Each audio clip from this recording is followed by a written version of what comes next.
मंडळी, मराठी अभिनेता शशांक केतकर दुसऱ्यांदा बाबा झाला असून त्याला मुलगी झाली आहे.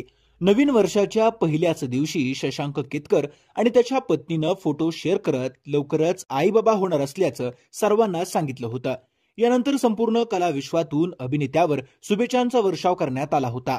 शशांकला मुलगी होणार की मुलगा याची चाहते आतुरतेने वाट पाहत होते.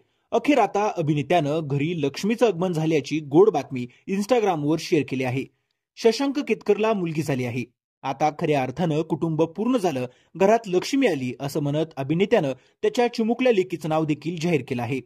शशांकच्या मोठ्या मुलाचं नाव ऋग्वेद असं आहे.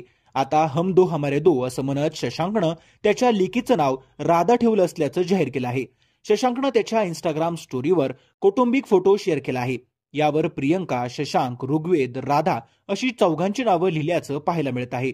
शशांकनं मुलगी झाल्याची गोड बातमी देताच नेटकऱ्यांनी या फोटोवर कौतुकाचा वर्षाव केला आहे. मराठी कलाकारांसह अभिनेत्याच्या चाहत्यांनी प्रियंका आणि शशांक यांना पुढील आयुष्यासाठी शुभेच्छा दिल्या आहेत. सध्या शशांक मुरंबा या स्टार प्रवाहाच्या मालिकेमध्ये पाहायला मिळत आहे.